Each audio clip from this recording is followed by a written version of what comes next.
Hey men, leave women the fuck alone. When they're in public, when they're doing anything, you don't have the right to their attention. You don't have the right to step into their personal space. You don't have the right to them, especially if they're making it very clear they don't want to be talked to. But even when they're not, unless a woman is giving you enthusiastic and continuous body language and signs that she wants to talk to your ugly dumb ass, then leave her the fuck alone. Find a date a different way. Okay? It's not clever. It's not cool. It's not cute. It's garbage. It's absolute garbage behavior. And you're a garbage person if you do it. I don't care if it's in public. It doesn't fucking matter. You don't have the right to her. You need to leave her alone. And this is Bacon. That's okay. I don't care. Leave me alone. All you want. I don't want proof of this. Please leave me alone. Hey men, leave women the fuck alone. When they're in public, when they're doing anything, you don't have the right to their attention. You don't have the right to step into their personal space. You don't have the right to them, especially if they're making it very clear they don't want to be talked to. But even when they're not, unless a woman is giving you enthusiastic and continuous body language and signs that she wants to talk to your ugly dumb ass, then leave her the fuck alone. Find a date a different way. Okay? It's not clever. It's not cool. It's not cute. It's garbage. It's absolute garbage behavior. And you're a garbage person if you do it. I don't care if it's in public. It doesn't fucking matter. You don't have the right to her. And you need to leave her alone. And this is Bacon. Stalking me. Please, I can't live here anymore because you stalked me. That's why I moved. I don't. Just talk. Leave me alone. I will. You talk to me for 2 minutes. No, I'll leave you alone. 0 minutes. I don't want to ever talk to you guys. I don't ever want to hear your voice to you. Please, God bless you, but please leave me alone. Please leave me alone. Please stop following me. You won't call the cops. Stop. Leave me alone. Please. Just talk to me for 2 minutes and I'll leave you alone. Oh my God. See, this is how people end up on Lifetime. This is how people get hurt and stabbed, and then you want to say that the... Or Dateline. This is a Dateline episode waiting to happen. Dateline or 48 Hours or Nancy Grace or something. Those aren't hits, Mr. Perry. They're just TV shows that happen to feature crimes like you're committing. Like you want to kidnap me and take my car. We heard you talking about it all damn night. What police department has the recording of you talking about that all fucking night? I'm going to name your people again. Lucius, Calvin, Geppetto, your witch, Sanjay, your hacker, Beverly, Renee, Betancourt, Andrew, Lawrence, James, Ruben, Richard, Dickie, Blankenship, Desiree, Jacob, Gabe, Damien, who the fuck is that? Bethany, Monique. Who's Monique? Where's she today? Name one of my guys. Oh, you can't, can you? Well, one of their meetings. Oh, yeah, you can't. Tonight you're talking about describing the inside of my apartment. So we knew you were coming in my apartment when I'm not here, just so you know. We already knew that. We know we have a lot more than that. I'm not going to get into it. You've done that everywhere I live. Everywhere I live, you creepsters get in my home against my will without my permission and go through my shit or go walk around and look through my crap. Stay the fuck away from me. Get the fuck away from me.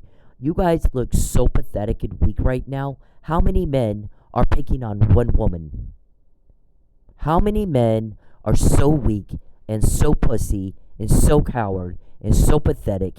You're picking on not a dude, one woman. Somebody made a joke about you guys. The guy goes, all of those little fucking pussies are so fucking girl and they hate women. All of them. They hate women. And so guess what her guys are doing? They won't call them back. They're making them go through Cindy, a woman. You want to talk to those guys? You got to go through her. So then we hear you talking all night. We got to make somebody tell her she has to leave Oklahoma. She cannot stay in Oklahoma, David. Is that you? Why? What's it to you? You claimed in court under oath that you're not stalking. You're not a human trafficker. You're not running prostitution. You're not running drugs. Are you or aren't you, sir? Yes or no? You're not a cop killer. Yes or no? Answer the question, David, for the court under oath. Are you a cop killer or not? Are you a human trafficker or not? Charles, you too. Did you kill Chief Miller and frame Michael Neely by suborning perjury? Yes or no? Are you trafficking humans? Did you sell me to a Houston realtor named Larry, and you're working your ass off trying to figure out how to pressure me to be delivered? Yes or no? Do you traffic drugs? Do you run prostitutes? Do you launder money through strip clubs in Oklahoma? Yes or no? Answer the question under oath for the court. Are you lying under oath? Are you committing perjury or not? Yes or no? Answer the fucking question. Act like a man. Take your little pink panties off, all of you. Put your big boy pants on and act like men. You're all attacking one woman, me, who did nothing to you at all. I moved 2 times to get away from Weird Charles. Listen, I'm going to tell that guy right now, the way that I see you, the way that I will always see you, is you are nothing but a skank, depraved, demented, disturbed, psychotic, freak, creepy Chucky. To me, that's all you are. It is the best you can do. I can't stand you. You make every ounce of my skin crawl. You continue to try to tell me what you think and how you feel and what you want and what you need. Nobody cares. Nobody asked you, did they? The results of the last 10 years of everything you fuckers have done is you get told on and we get the help with information. Why do you suppose that is, David? For the court, under oath, explain to the judge that you guys go in front of and whine and act like you were the victims. Why is it that we get the help, you get told on? Because I do know you trafficked me, and most victims don't know that. I know to who, and I know where the guy lives, and I know what he does for a living. And most victims don't know that, but I do. Why is it different when you do it to me? Do you not know that it's different? We heard you talking all night about taking my car. We heard you talking all night about trying to kidnap me. You got a taser. Does she have a gun? We heard you all night. We heard you all night. And so did the judge. So somebody was commenting on that. You got to, first of all, they're all, ooh, we don't know how she got the information. It wasn't obtained legally. And they don't know shit about how they got the information. She doesn't even know wiretap orders or informants or infiltrators or whatever. But I'm going to tell you one thing. If there's a wiretap order or some sort of surveillance order on them, it is broadly written. And the reason it's broadly written is because that judge is also hearing everything they say. So when they're sitting there talking about kidnapping her and taking her car and freezing her bank accounts and shutting off her phone to force compliance with trafficking, which is a very, very serious crime. And he's probably also heard everything about Lucky Miller's murder. He's probably also knows a whole lot more about what happened with Justice Scalia, who, by the way, is a United States Supreme Court judge, than they know about. That guy knows she's in a lot of danger. Had they backed the hell off, probably he wouldn't have written orders quite so broad. But I can tell you she's the witness. They want her in court, safe and sound, and alive and well. So they're going to do whatever they have to do to protect her life and her safety and her well-being. And those guys are very dangerous. If they'll go after a United States Supreme Court judge, that judge that's writing these orders knows his life is in danger too. It's better if they don't know who he is. That's why everything is all sealed up and on the down low and nobody will tell you shit. Because if you go that far, and it looks like that's possible, and you would kill a cop, and I'm pretty sure you did, I would like very much for you to claim under oath that you did not kill Chief Miller and that you did not frame Mike. Do it, please. Do it. Under oath in court, in front of Judy or Judge Egan or whoever the fuck it is you go in front of and whine to. Under oath, deny what I'm asserting and what I'm alleging right now.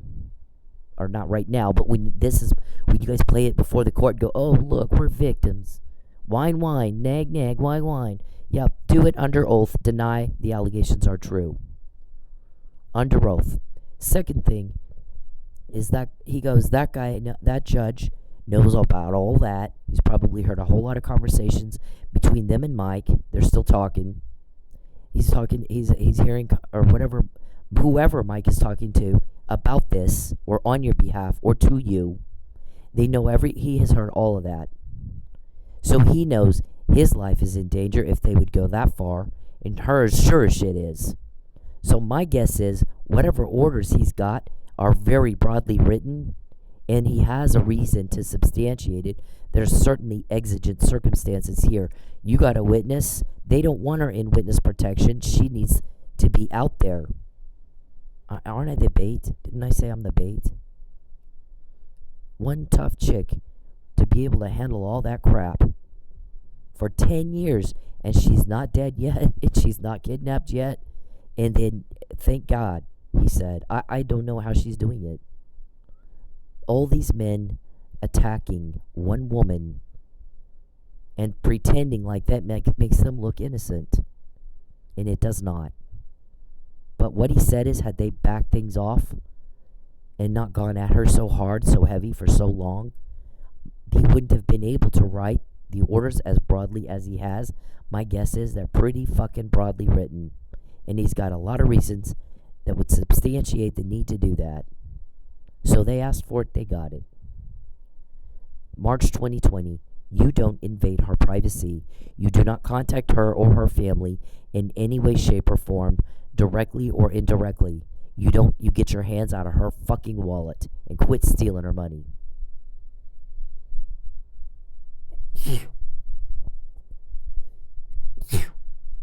Because you're going to respect the law and her, or I'm going to do it for you. And if I have to do it for you, you are not going to like how I do it any more than you like us finding out what you just said. You're going to take her car. You say it every night. We're going to take her car, and then we're going to sit her down and tell her you have to leave. You can't stay in Oklahoma. Do that, I dare you. Then I could go, well, I told you so, I did say. We got another substantiated, premeditated, you talked about it, you planned it, and guess what? We only need you to say it one fucking time. Once. Just once. And then we can go, well, we got criminal intent. We got premeditation. It was a crime. They knew it was a crime, and it was malicious, and they did it anyway. In fact, not only do we have one, but then they got caught, so they waited a little bit. We'll wait for the dust to settle. We'll create a panacea, then we'll try again. How many times have you said that? How many recordings of you saying that do we have? Okay, then you have the same conversation again. Tonight we'll get her car. Tonight we'll sit her, blah, blah, blah. Same thing. Repeat, repeat, repeat. You guys love repeating yourselves, and you like making everybody else repeat themselves too. It is getting on everybody's last nerve. People think you all need to be in a nursing home, in the Alzheimer's unit. Literally think that. Some guy goes, we walked by and heard them in an office talking about, we're going to do XYZ to Cindy today, and we were all like, whoa.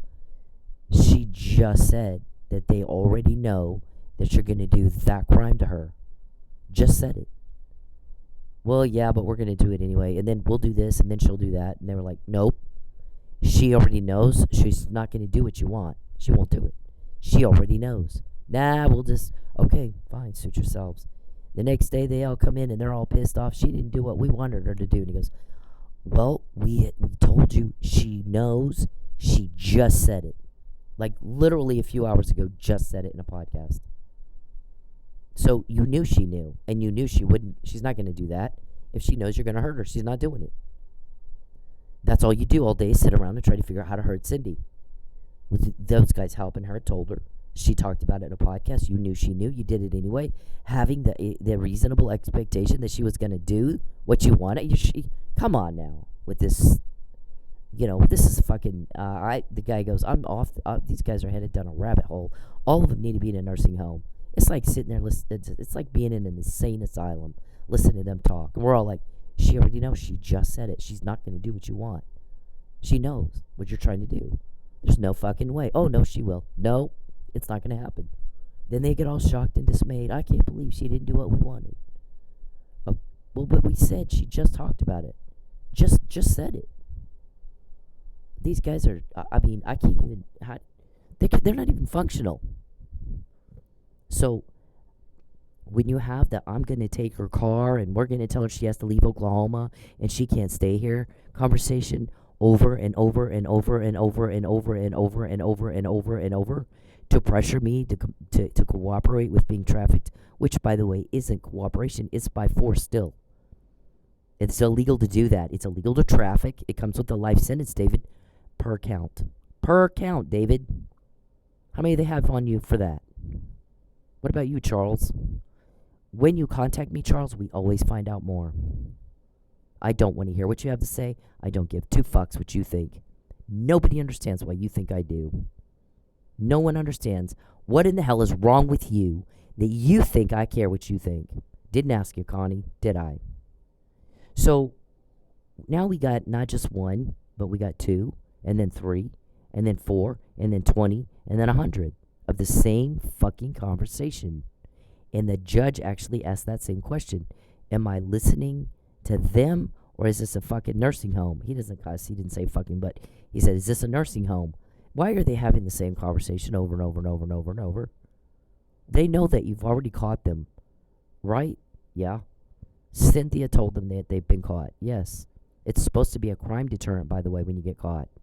Most people are smart enough to know when you get caught, that's when you stop. Not that you would do this anyway. The rest of us don't do this.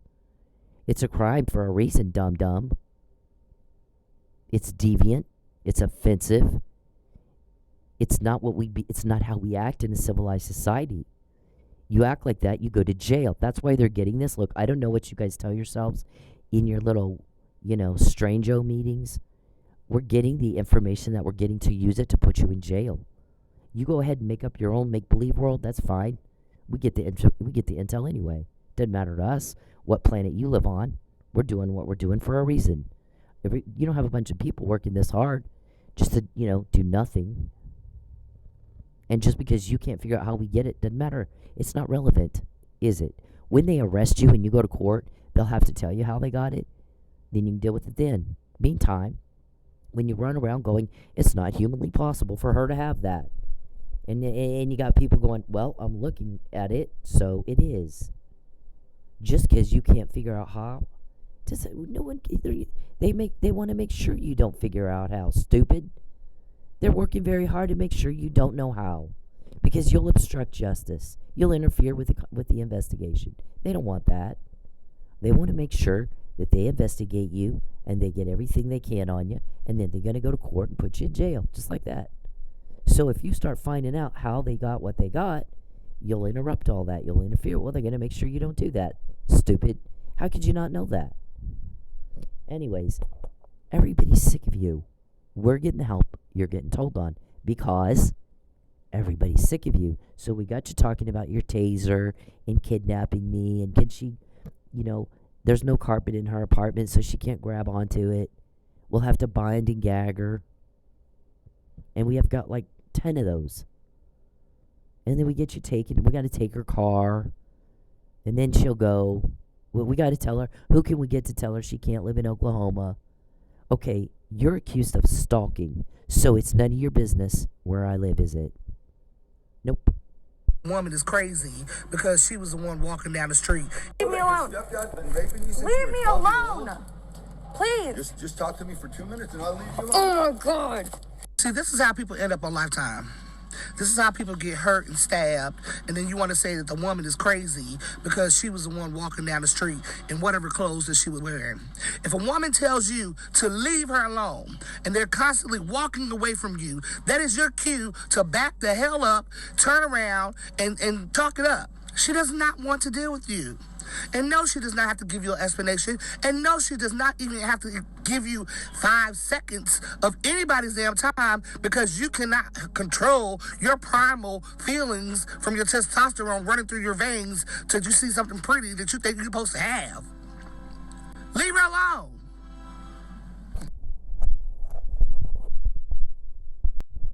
Right. Get the fuck away from me. Listen, Charles, you're a weirdo. And you have no place in my life. No place in my world. None. You're a fucking weirdo. You get creepier by the day. There's no way I would go out with a man who peeps. There's no way. There's no fucking way. You're not good enough for me. You're not somebody I would be interested in. I'm not attracted to that. I think it's repulsive. It is a criminal act for a fucking reason, bitch. It is a criminal act for a reason. If there were nothing else, there's that. But it turns out there's a hell of a lot more than that. You don't go ruin someone's life and rip up everything they care about and make every single day that starts out, it could be a nice fun day, and except here comes Charles Perry. He makes it horrible in about 2 seconds. Everybody's sick of y'all doing that. Everything good, you ruin it. Everything fun, you make it unfun. Everything's a thing. Everything's stressful. Everything's an ordeal. You're always a threat. You're always bothering, and people are tired of it. They were tired of it before I got here, David. We get the information because of that. You get told on because of that. Why can't you figure this shit out on your own? You know, I'm not a special education teacher, and I don't have any patience for this crap. I don't have puppets. I don't have crayons. I don't have little, Play-Doh. And at your age, you ought to be able to figure out cause and effect, same, different, before and after, all by yourself. Unless you need to be in a fucking nursing home. Do you wipe your own asses? And you have to have help with that too. I mean, act like normal adult dudes. Can you? No one's helping you. You're not getting a phone call back. What did I tell you? I said, we promise you. You have our promise. You have our word. That while you call around trying to find my guys, you will get the runaround until you do what he said right here. Because right now, he thinks you're too stupid to understand words and respond appropriately to a verbal command of a cop. You got to go through me. You want to talk to them. Right now, he's not interested in hearing the words you have to say because he sits there and listens to what you say. Kidnapping me, your taser, does she have a gun? She can't grab the carpet, there's no carpet. It's just tile. And how would you know that? Why are you creeping around in my apartment without my consent? Yeah. Today, and then you had to, okay, so I just get new car insurance because it's $15 a month less than what I was paying. The company that I had, it's general insurance. I would never recommend it. I would never ever recommend general insurance again. I shouldn't have gotten that to begin with, but I did, and I did not like it. So I'm looking for something else, and it seemed like the amount kept going up a little. I'm like, didn't they say it was this much and now it's this much? Why and how did the fuck did it go up? So I end up changing insurance. It's gonna save me $15 a month. Lot more reputable company. And you got it on your phone. Well, all of a sudden, I got a DoorDash order for Chick-fil-A, which I fucking hate DoorDashing. I don't even want a DoorDash. But once in a while, I have a financial something I got to pay for. So I gotta go to pick up this order at Chick-fil-A, and I look down at my phone, and suddenly it's starting to lose battery life, which happens when someone's cloned your phone. They can drain your battery right out.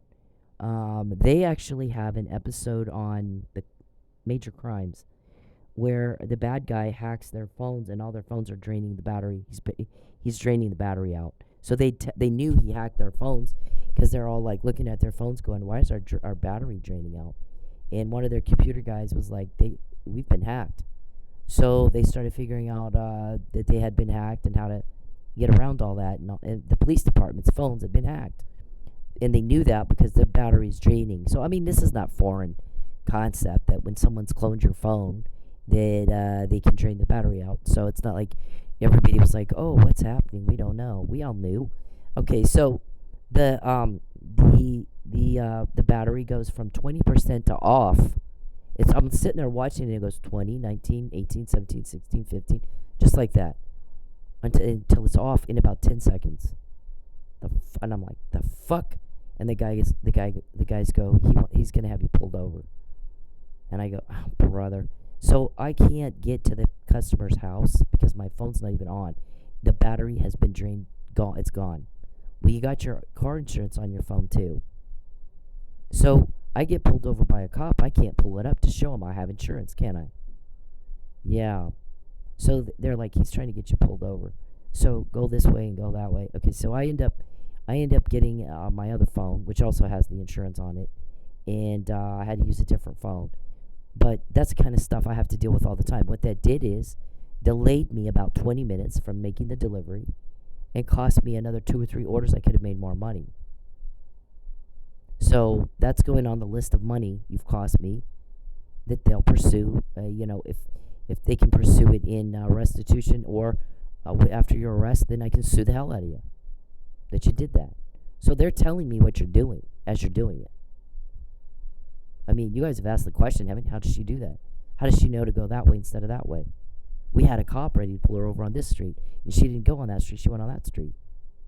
How many times has that happened? You're using my DoorDash order, my DoorDash app. You're using my phone. You have illegal access to my phone, and you're using it illegally to cause a problem. You call it Hansel and Gretel. Let's get her. Like we got Mike to Pensacola so we could blow his life up. And lucky we got that. We Hansel and Gretel him to Pensacola so we could take his life. Isn't that what you guys call it, Hansel and Gretel? You have your little code words. See, my guys have your code words. They have your names. My guy goes, please remind them I have their names. You've not met these people. We have their names. And they're not smart, or that would scare the shit out of them. Crime deterrent, right? But they're not that smart. They're not the brightest bulbs. This has been so easy, it's not even fair. What kind of pussies attack a woman and think that makes them tough? You're weak and you're pathetic. You have no idea the conversations that go on behind your back. They're not good. You wouldn't show your face again if you knew what people said. So let me tell you again.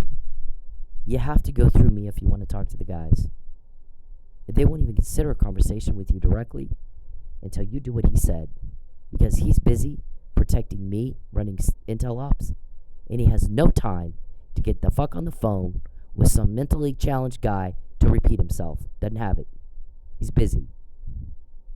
Alright? When you act like you understand the words he said in 2020, then he'll call you. And that means you want to waive your right to counsel. And Mr. Perry has asked me questions. He's like, I have questions. He'll type it in my phone. I don't care. I don't owe you shit. I don't owe you an explanation about anything, sir. You have an attorney that you pay, about $500 an hour? Ask him, while you try to starve me to death, ask your attorney that you pay. You're paying him to answer your questions, not me. So ask him, and don't bother me with that again. I have zero desire to help you. I don't want to talk to you. I don't want to, there's not a relationship there. Stop going around and telling people we're in a relationship. There's nothing there. It's a criminal victim relationship and nothing more. And nothing more. You've not lost a thing. None of you have. So, that brings me to the next point. Which also, speaking of the cloning, so everybody gets, for the record, we've documented the bazillion conversations they've had about taking my car. Did you want to take it from my work or did you want to take it from my home? I think you change it sometimes. Either way, we've documented the attack on my vehicle, which is also documented in the educational video by Stalking Resource, whatever, National Stalking Resource Center, connecting the dots. The stalkers go after the fucking car. Guess what? That whole thing about Mike Neely was over her car. Let me repeat that. That's a quote from someone. The whole thing with Michael Neely was over Cynthia's car. I have a girlfriend. Cynthia is not Charles Perry's girlfriend. I have a girlfriend.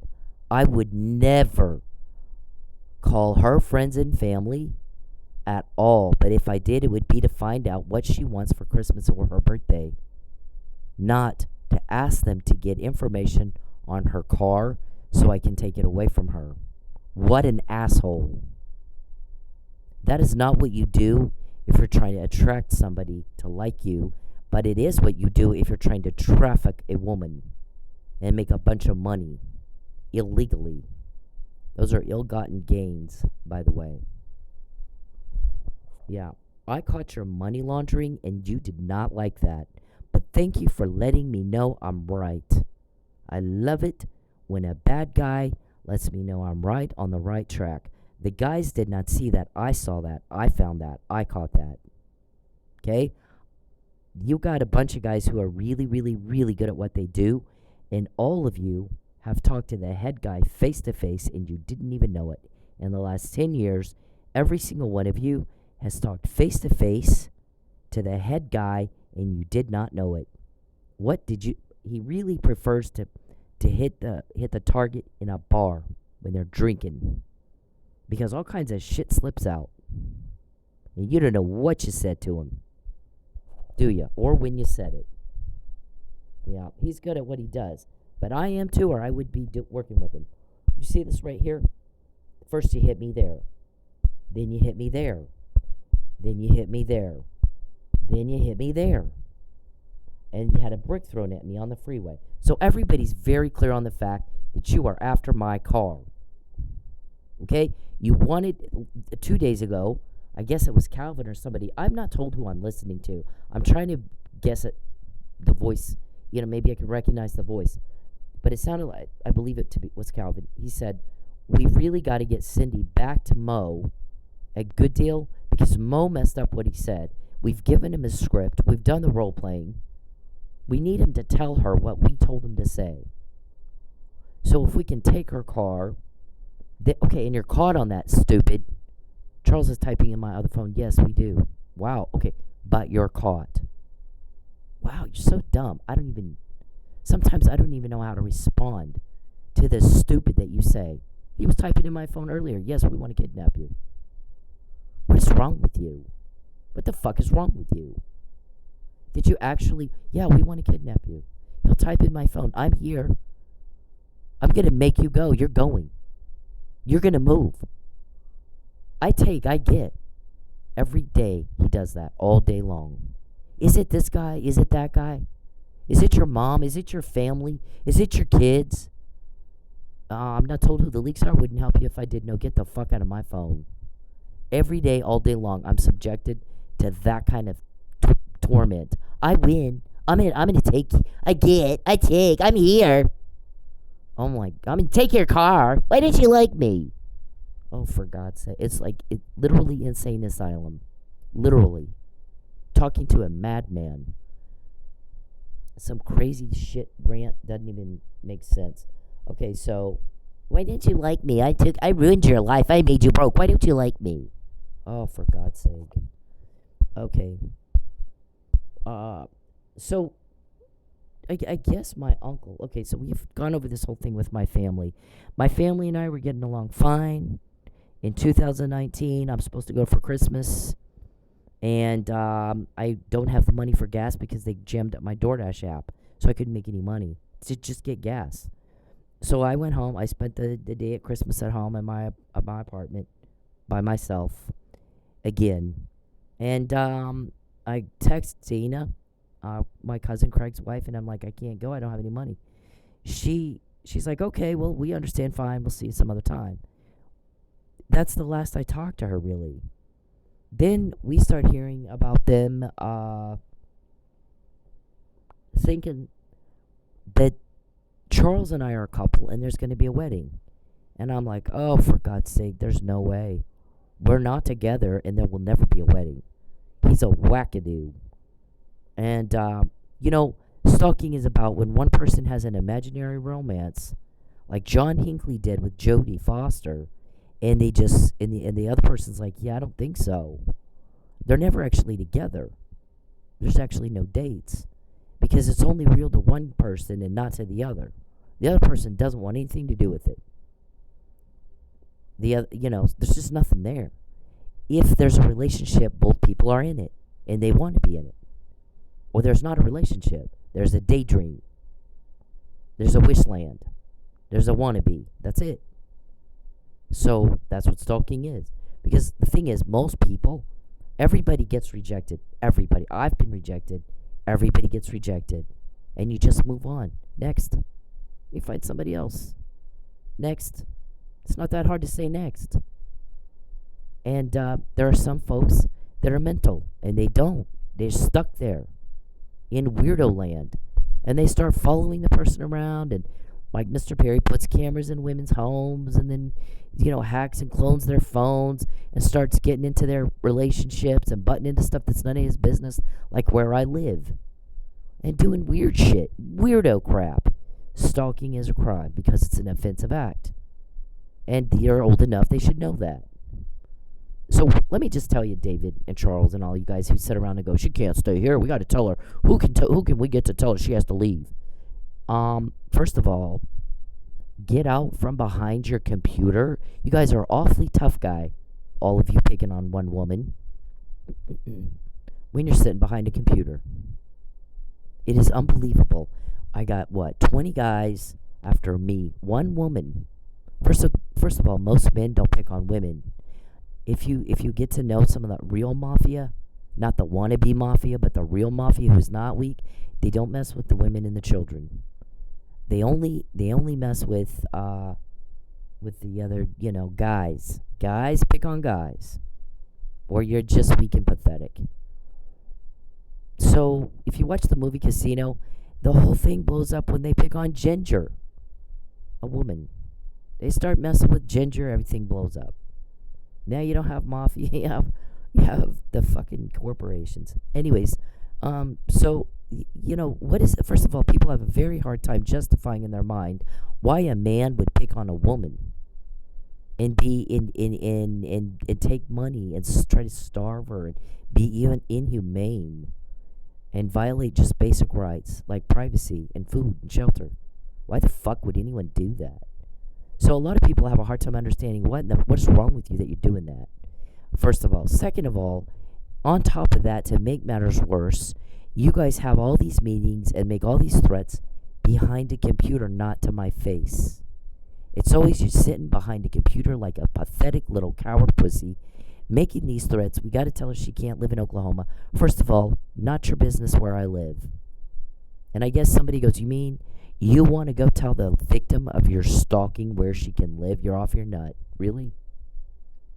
You want to tell the victim of your stalking, you're accused of stalking. Are you stalking or not? Yes or no? Tell the court under oath. Are you retaliating against her because she's catching your crime and she's a witness in a case against you? I mean, what's your problem? Why are you messing with her? Is she right? Because if she wasn't right, you wouldn't care, would you? Okay, so she must be right, first of all. Second of all, you're doing all this. There's like 20 of you guys going after one woman. Second of all, you're doing it behind a computer, not to her face. You do realize this is pathetic. And she's the victim of your stalking. And you want to tell her where she can live? Wow. Do you realize the crazy that's coming out of your mouth right now? Where I live is none of your business. You get the fuck away from me. What I drive, when I work, where I work, doesn't concern you in the least. Mind your own business like everybody else. But thank you for letting me know I'm right. When I'm picking out I'm going, God, that's one of his traffic victims right there, and this is money laundering right here. And I guess I'm right. They didn't, Mike didn't kill Chief Miller, they did. And then they framed Mike. I guess I'm right, or they wouldn't attack me, right? Thank you for letting me know I'm right. We always love it when you confirm our information is good information. By the way, David, I don't have to prove shit. And you guys run around going, she can't prove it, she can't prove it. I don't have to. I have not sued you. I did sue you 3 times. And you would not allow me to go before a jury. You made sure you had all these backroom, ex parte, nobody knows what the hell you said to the judge, and everything's just dismissed. There's no jury trial. You don't make me prove my claims. You had 3 chances, and you didn't take the chances. Where I got to go before a jury, and I got to put my evidence forward, and I got to put my witnesses forward, and you overcome that. None of that happened in any of those 3. So you fucked up 3 chances to make me prove it, because you're running around going, she can't prove it, she can't prove it. And people are going, I think she can, because you didn't let her. So because you made sure there wasn't that opportunity 3 times, And then again for Mike Neely in his criminal trial, you wouldn't let her testify. So that's 4 times.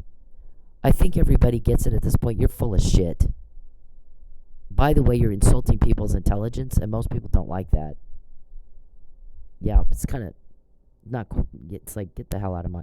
fucking get away from me if you're going to... If you actually think I'm that stupid. You know, I didn't just fall off the turnip truck.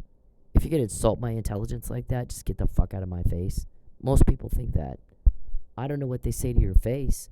Sometimes you can just pretend like I'll pretend like I believe you if it'll make you shut up and go away. Because I got other stuff to do. I'm busy. I don't have time to sit here and listen to your lie and argue with you while you insult my intelligence. So, anyways, where I live is none of your business. It's just not. And I don't have to prove a fucking thing. What I can do is say that the guys that are investigating you got this information to me, and I typed it up in an email. We're not going to wait to see if you do it, kidnap me, or take my car and all the stuff you're threatening me with. If I don't be trafficked. Yeah, all the things you're threatening me with if I don't recant my claims. We're not going to wait to see if you do it before we put something out. We're going to put it out. Just like the McNamara email of 2015. Okay, then there's a process of, is it true, is it good intel or not? Well, when you do it, then it was good intel, like when you took my car from the Flying J, and I'm going, well, on the 18th of January last year, they called Brandon, the manager at the Flying J, and told him, we let her make enough money to take a shower, so she should be up there later. We want to take her car away from her, so we want you to call us when she gets there. Well, I didn't go that day. I did email my attorney, and then I went the next day. And the next day you took it, not from some random place, from the Flying J. What are the chances? What are the fucking chances you proved out my intel? That was good intel. Right? Okay, Mo, I had another check from school coming. Okay, and Mo knew that because I showed all that to him. I said, here's my money, here's when it's coming in. Fine. All he had to do was wait a little bit, and I would have paid that car off with the next check that was that was coming from my school, my excess funds, and I would have had him paid off. Okay, he did what you told him to do. Now, what, you want somebody to take my car and see if I'll go lease one from him so he can do what you're telling him to do and recite your little script that you wrote up for him because he messed it up the first time? Yeah, okay, duly noted for the record. We already know. Okay, we already know. Mr. Perry, again, you're trying to communicate with me, and did I ask you what you think? No.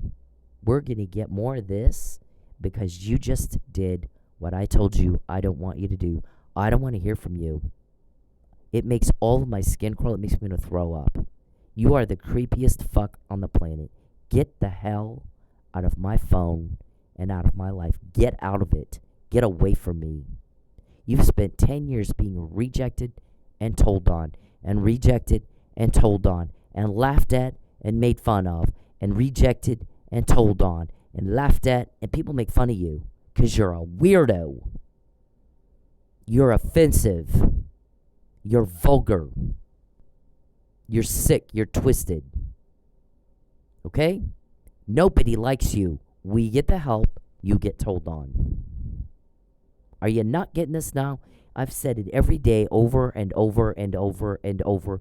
Everybody is so sick of you. That one guy said that today. The guy is severely mentally ill, and he is shoving that down her throat. I don't know how she stands it. What an asshole. I don't care what you think. I did not ask you, Connie. Didn't ask you. Why didn't you go out with Connie Curry? You're exactly like she is. You two are the same. Just, I wish I mattered. Oh, if only I mattered. I'm going to butt into everyone else's business and insert myself in conversation I wasn't invited to so that I feel like I matter. Oh, for God's sake. Get a fucking life. Oh, let me give you the background on Connie. So I had a campaign that I was working as it was a paid job, and I was very busy doing that, and I went to a political event, and some of my friends came running over to me. Hey, haven't seen you in a while. How you doing? Blah blah blah. What are you working on now? And I told them, oh well, I'm working on this. Connie overhears it, comes running over, and I'm like, yeah, I think I made like, I don't know, 50 phone calls a day for the last couple of days, so it's been pretty busy. 50 is a pretty good amount of phone calls, especially for this type of campaign. And she goes, oh yeah, I made 100. And I just kind of looked at my friends that are looking at me like, what in the fuck? Like, did we ask you? And I was like, yeah, and let's see, I think a couple days ago I was like 75. Oh yeah, I made 200. Whatever I did, she did double that. Sure, you did. Okay. And I mean, and just had to butt in and pipe in, and whatever I did, she'd outdone me, and she walked off, and my friend goes, what in the hell was that? And I said, I don't know, but I know this. So they've had to call her like 3 and 4 times to tell her not to work on the camp. She's not paid, and she's pissing people off.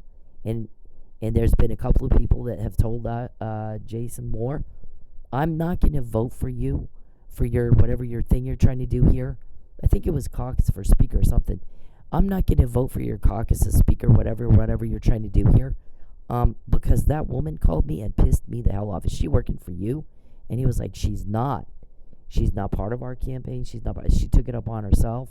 So this, butting into my conversation, and I made 50 calls. Well, I made 100. Well, yeah, I heard all about those 100 phone calls. Yeah, and I think the day before that we made 75. And I made 200. Okay. Anyways, listen, lady. Didn't invite her into the conversation. Just came butting in, and it was bad. It was just bad. It was very poor taste, very low class bullshit, which I can't stand.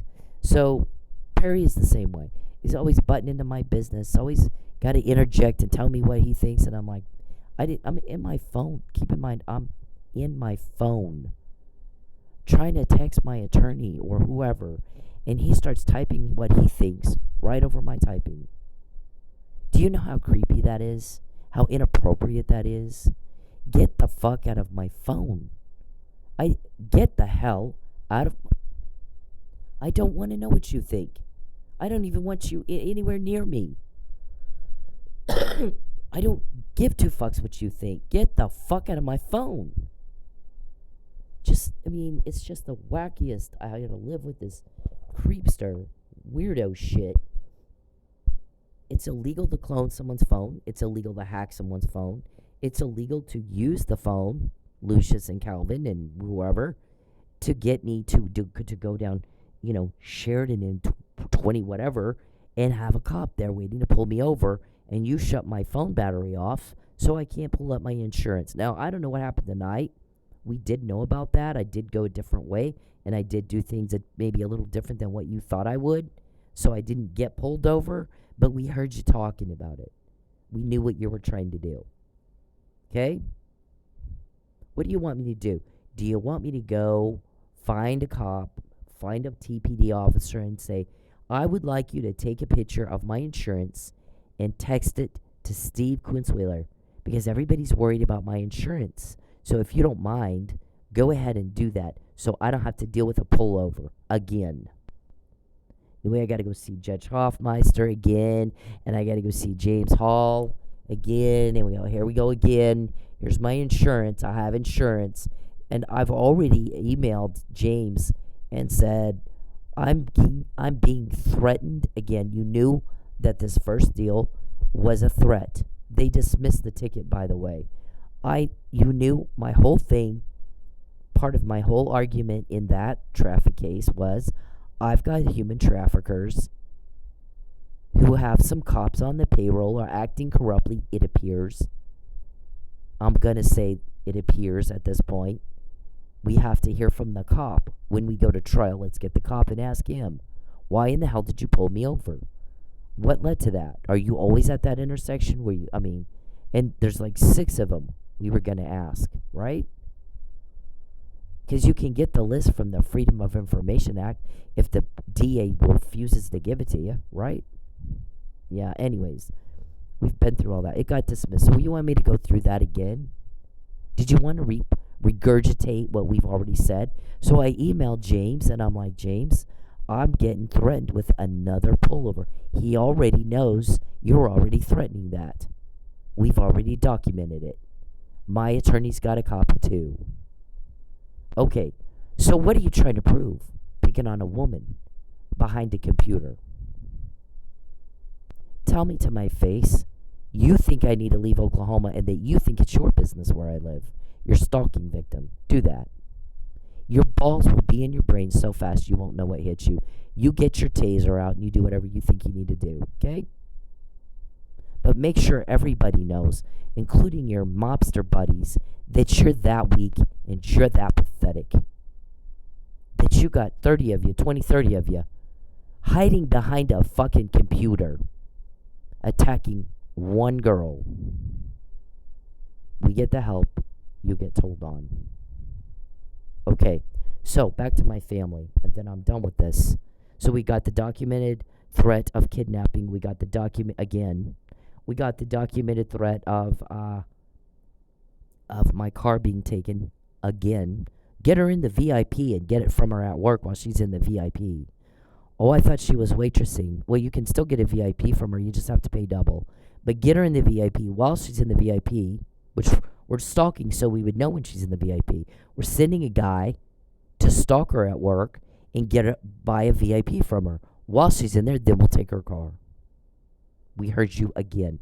Duly noted for the record. The judge will hear it first thing in the morning. That's the judge that has written orders surveilling you, allowing police to surveil you very broadly because you pose that much of a threat to me 24/7, and you have for 10 years. Now, if you would like him to not be able to do that, get the fuck away from me. And respect the law, comply with the law like everybody else can do. See, you can't even keep up with the rest of us. You're that lame, you're that pathetic, and you're that weak. Because the rest of us can go an entire day without breaking the law. The rest of us don't need a lie and a cover-up. The rest of us don't sit around on our fat, lazy asses watching people in the privacy of their home against their will. We have a life. We're busy. Why don't you? Yeah. Okay, so on my family. So my family and I, after that, we don't really talk again after that. And everybody's confused as to what the hell happened. So, well, they opened the door to a stranger who was trying to ruin me and allowed him to come over for dinner. And this is our buddy. And shove me out. So they're not really respected very much right now. And the guy goes, I can't believe her family treated her that way. You don't treat family that way. You don't let a stranger come into your life and shove your family member out the door. You don't do it. How horrible. How cold and callous. That's actually stemming from another conversation in which a lady said her family's cold and callous. My family would not ever fucking do that. Why did they? So this guy's taking that, piggybacking, I guess, off of that, or expounding upon that conversation, and he's saying, my family wouldn't do that either, by the way. You don't do your family dirty. You take care of your family. It's your responsibility. Morally, ethically, take care of your fucking family. And you don't open your home to a stranger and they go, well, he misled us. We thought that they were dating because he's sitting on his fat ass voyeuring. He's a peeping Tom. And he's getting information, hacking and peeping, and then going around and telling everybody, oh, well, we're dating. Here's what's going on in her life. Things I don't want him to know about. I don't pick up the phone. He's getting the information illegally against my will. The more he does that, the more our guys get information from him. Do you like your privacy being invaded, Mr. Perry, the way you invade mine? You have it coming, and then some. You do not have my consent to peep. You do not have my consent to be in my phone, cloned or hacked, or my computer.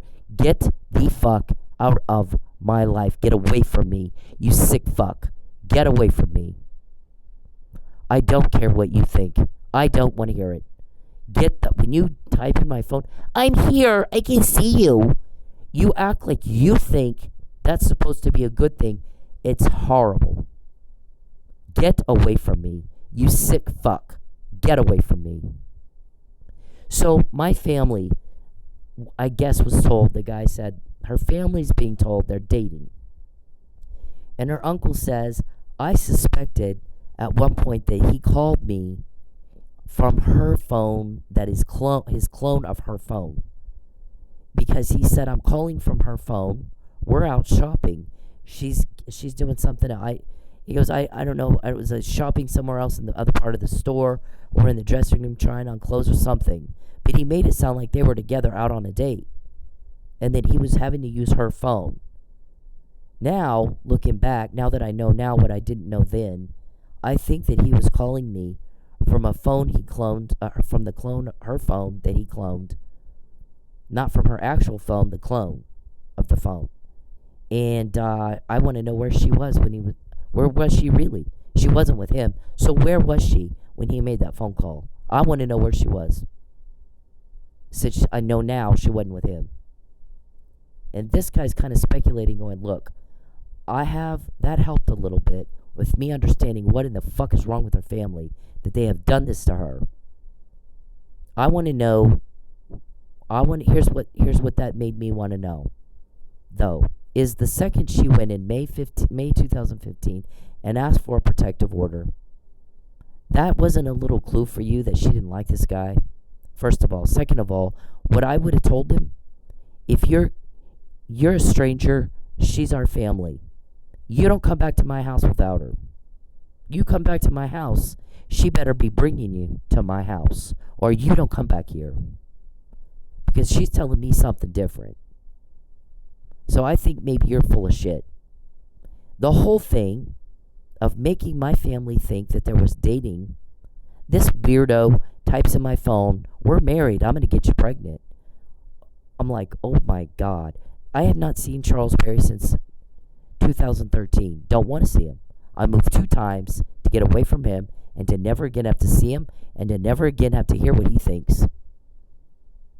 And here he's running all over Oklahoma, all by himself, by the way, for 10 years, telling people that we're married and he's going to get me pregnant. I'm 54. Do you know what kind of nut job gal, that is major nut job right there. And when we were in Sepulpa, it creeped some of those guys out so badly. They go, he's saying some really disturbing things about Cindy. And so I think he's one of those guys that has women locked in a basement somewhere, and they were not wrong. You got the compound in Houston. You got a Natalie Holloway probably there, alive and well when the rest of the world thinks she's dead. And that's what you're trying to do to me. I just disappear. And nobody reports me missing. Nobody reports me kidnapped. Right? Because you've made my family think that I'm just going to run off and be happily ever after with a weirdo fuck like you. And no, absolutely not. But that's what you were trying to do. You spent a lot of money, your guy said. We spent a lot of money and a lot of time grooming her family to traffic her. Only she found out. This only works if she doesn't know, and she does know. She has police investigating us and a judge writing really broad orders to allow them to do some things to get information that might not have been available to them had we not attacked her so fiercely and so vigorously, so making this a dangerous situation for her and maybe the judge too, since gosh, you guys went after her. Here's the thing with Justice Scalia. When I'm in Lubbock in jail for the first false arrest, I got put in jail for trying to get a protective order. Mr. Perry obstructed justice, destroyed my evidence. I have evidence they were trying to poison me with arsenic. I have evidence that I had, text and emails months before. He's threatening me with a false arrest and murder if I don't recant my claims that he's a stalker, rejected stalker.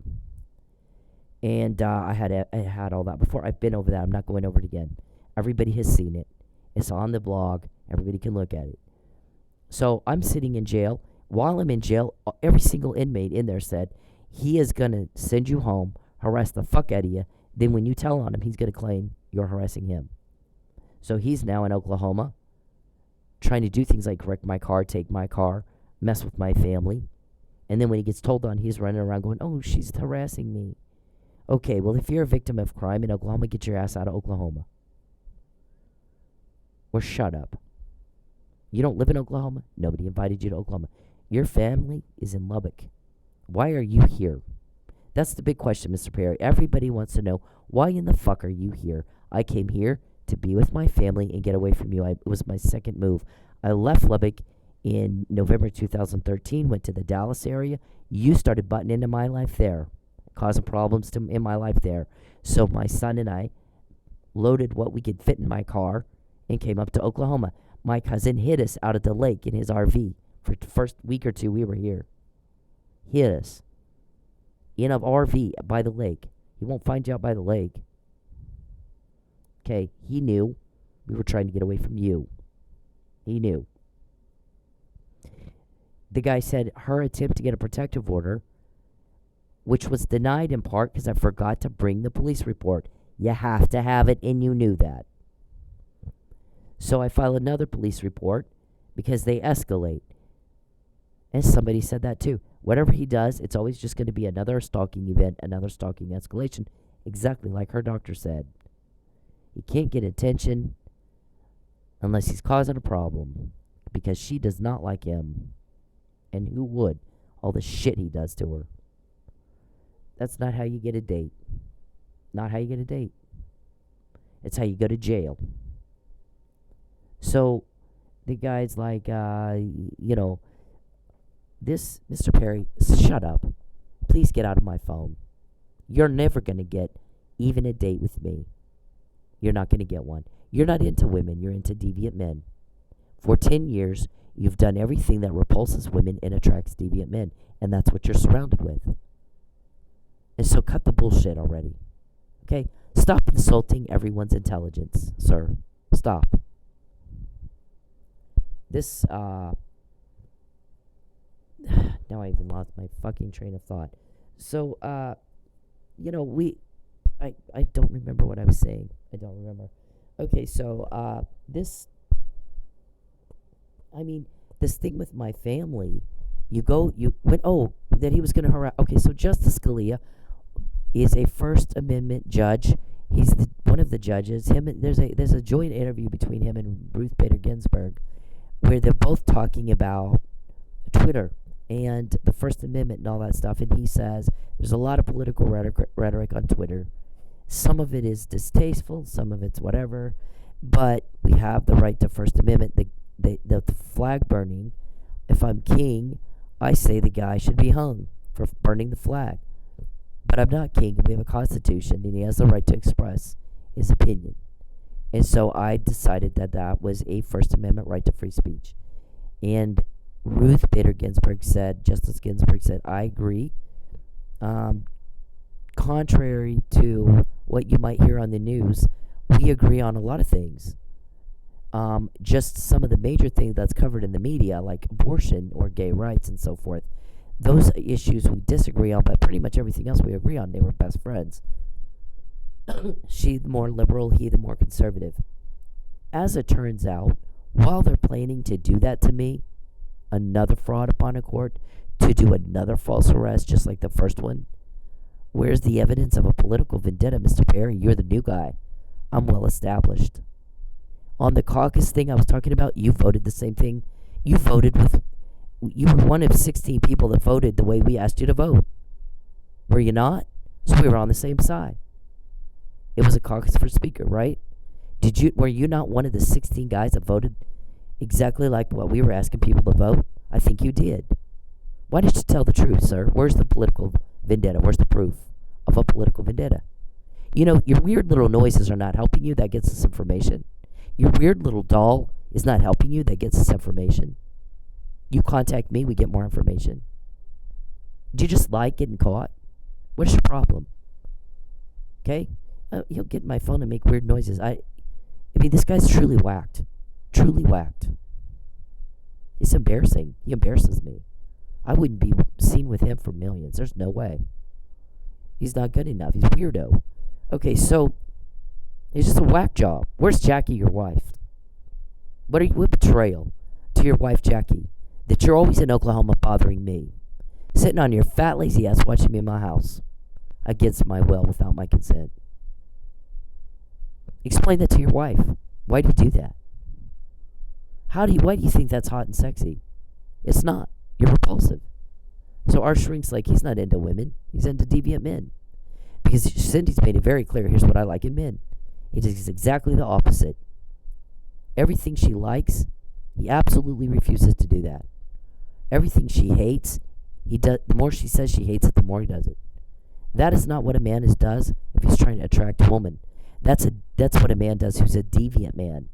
He's trying to attract deviant men. Right? He's a sadist. So he needs to just fess up and say what he really is. She goes, I look at what people do, not what they say. That's what I'm seeing. I'm a shrink. That's what I do for a living. I don't give a crap what he says he likes. I'm telling you, he doesn't like women. He hates women. Hates them. He likes deviant men. Look what he's surrounded with. Look what he does all day. So he's got some kind of mommy problem. Anyways, the Justice Scalia dies right there in West Texas. Right when they were planning to perpetrate a fraud upon the court and the highest court in the land, knowing that he's probably gonna not come down on their side. Okay. William O. Ritchie, D.C. police, commander of the murder cops, wants to know, and it was all over the news at the time, why protocol was not followed in the examination of his death as it would have been had he died in D.C. He died in West Texas, right over there by Lubbock, where we all were at that time. Not some random time, right then, right there, not some random place, right there in West Texas. And you got a smart murder cop questioning, what in the hell is that? So, this guy's like, it looks to me like probably from the surveillance, the judge that writes the orders allowing the surveillance knows all about that. Probably more than what she's even said. He knows that his life is at risk too. Hers for sure is. So my guess is those orders are going to be written pretty broadly. But until you can tell me what the order says exactly, what led to his decision to make the order say what it says, and how they got the information, quit coming in here and telling me that the information was illegally obtained. It was not. You don't know that right now. You won't know that till you go to trial. When you're arrested, when you're charged, when you go to trial, then they have to tell you, not before. You're not entitled to know that until after that. Her family should have known that when she filed for a protective order, at that point, they should have known she didn't want anything to do with this man. And so, subsequent lies that he told you, why in the hell were you stupid enough to believe them?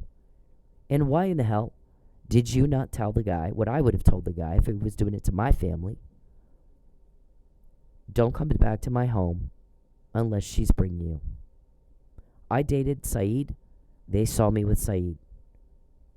Saeed never went to their house unless I took him to their house. We were actually together. There was none of this calling and pretending and, oh yeah, we're seeing each other and here's what's going on in our life, which he really knows from voyeurism and hacking my phone. Not because I told him. Definitely don't want him to know a damn thing about my life. Where I live, David and Charles and Lucius and Calvin, is none of your business. Nobody is doing anything to you at all. You're getting caught committing one crime after another against me. Leave me the fuck alone. Do you like your privacy being invaded the way you've invaded mine? How does it feel when someone does it to you? If you don't like it, get the fuck away from me. You want to threaten me, Get out from behind your computer, take your pink panties off, act like a man and do it to my face and quit being a coward. Expect your balls to be kicked in your brain, taser or not. I don't care. Charles, you've not been threatened, princess. If you come where I am, please remember I have moved 2 times to an entirely different state, thousands of miles from where you're supposed to be living, to get away from you and have no more contact with you, no conflict, nothing. I don't like your drama. I don't like your problems. I don't like your mental illness. I don't like your mental challenge. I'm very mentally slow thing. I can't do it. I can't stand it. My expertise is in doing a sting op. My expertise is in getting information out of somebody very, very quickly that I want without them knowing what I just did. Dealing with someone who's mentally challenged is a whole nother gift that a lot of people have, and I do not have it. I don't have that kind of patience. You can't have both, really. You can't. I'm sorry, but if you're going to be good at dealing with somebody who's mentally challenged, you're not going to be good at sting-opping and getting information out of them very quickly without them knowing that. Those two things don't go together. Those two character traits and talents and personalities don't necessarily go together very well, because one requires a certain kind of patience with one thing, and another requires you got to be very quick on your feet. You got to be very sharp. You got to be able to watch for those open doors so you can walk through it. Because the worst thing you can do is let that person in on the fact that you're looking for something in particular. You want it to come out naturally. You don't want them to know what you're doing. So you got to really just kind of let the conversation flow like it flows. And when they open the door, listen, most people have something on their mind. It's going to come out eventually on its own. They got something on their mind. Criminal activity is something that is always on their mind. That is something that people are always worried about getting caught. They're always worried about this and that. It's a stressful situation to be a criminal. So, most criminals have that matter on their mind all the time. All you have to do is make them feel comfortable enough to discuss it with you, even if they don't realize they're discussing it with you. Subconscious minds will tell you what you want to know every time if you know how to listen and you know when to walk through the door when it's opened on its own. You don't have to badger. You don't have to, draw it out. Stuff will just come out. All you have to do is let it and know what to look for and know what to watch for. And it's going to come. It's a talent. I'm not even sure you can teach it a little bit, but mostly it's something that you have a natural ability to just know. You just know. Okay, but that same thing works in opposition to an individual who would have the talent in working with a special needs individual and a mentally challenged. Mr. Perry has Huntington's disease, and he made somebody so mad at being so cruel to me that the guy said, I'm tired of watching him torment her and torture her and try to ruin her. And he doesn't want her to know he's got Huntington's disease. Make sure she finds out he has Huntington's disease. It causes paranoia, hallucinations, delusion, psychosis, and impaired cognitive reasoning. So things like cause and effect. When you do the crime to me, you get caught. When you touch a hot stove, you get burned. Okay? That, he doesn't know what that is. Doesn't have a clue. No idea. Because he keeps doing the same thing. What kind of man humiliates himself to no avail, to his own detriment, for this long and for that amount of money? That is not a man. And he's not just humiliating himself, but his family, his children, his grandchildren, his associates, and his whole organization. He's making himself very weak. That is a lot of money to spend getting sensitive information into the hands of law enforcement, and you really don't want to do that. And he does it all day, every day. Right, yeah, okay. Not all there. Diagnosed by a doctor, not all there. So, alright, so David and Charles have been recorded almost every day Please take her car away. Then she'll go. Please take her car. We've heard you over and over. People are getting sick and tired of your whining and your nagging to take my car, thinking that will facilitate delivery of a trafficking victim to the buyer. All of that's illegal. And make me recant. I'm not going to recant, and I'm not going to be trafficked. And I've said that, and you're caught. And when you're caught, if you're too stupid to know, that's when you stop. Not that you would do this anyway, and you're too stupid to know that you don't do this anyway. It is illegal for a reason. You are offending people. You are committing the crime. You're getting told on. We're getting the help with the information, not you. Everybody, David, is so sick of you and your phone calls and your whining and your nagging. Take your car away. And yours too, Charles. Take your car away. Oh my God. If you heard what people said behind your backs, you would not show your faces again in public. You're pathetic and you're making yourself weak. Your counterpart said, what kind of man humiliates himself that way for this amount of money to no avail, even to his own detriment, for this long? That's a lot of money to spend getting sensitive information to the wrong hands. Every day? Wow. They make themselves weak doing that. What kind of... That's not a man. He asked the question and he goes, is he twinkle toe? And my guy said, he's worse than that. If I told you everything he was into, it would make you throw up. These are sex deviants. Criminal sex deviants. All of them. This kind of crime is very, very sick and twisted and heinous. And you're caught when you do it to me. Every day, all day long, I type up everything you say. And the more you go at me, and the more of a danger you pose to me, and the more of a threat you are to my safety and my well-being, the more we get.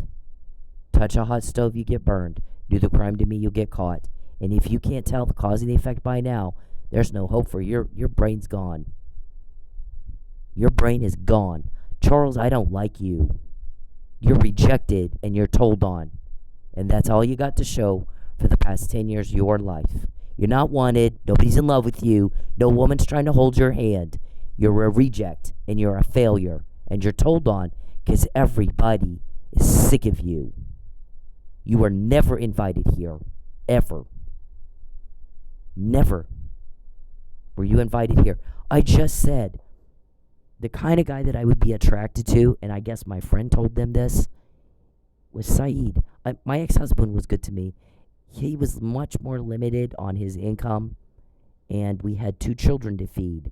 So it was a little different than Saeed. Saeed was single, and he paid some child support, but he didn't actually have his custody of his kids. His kids lived with his wife, ex-wife. So, and he made a lot more money. So I'm dating Saeed, and I lived in Tulsa, and I did very well at medical supplies working for my aunt, and I made pretty good amount of money pretty quickly. When I got to Tulsa, by the way, I was running from a stalker then too. But that guy worked for New York Life. New York Life found out what he did, fired his ass. He lost everything he had. So they took care of that problem immediately because it was inappropriate conduct. This is the era of the Me Too movement, dum-dum. We don't put up with that shit. That's why you get told on. We don't put up with it. Okay? You might have TPD in your back pocket. I don't know. I don't care. We don't know what the hell their problem is. Don't care. We got a job to do. We're doing it without them. Aren't we? Yeah. Okay, so I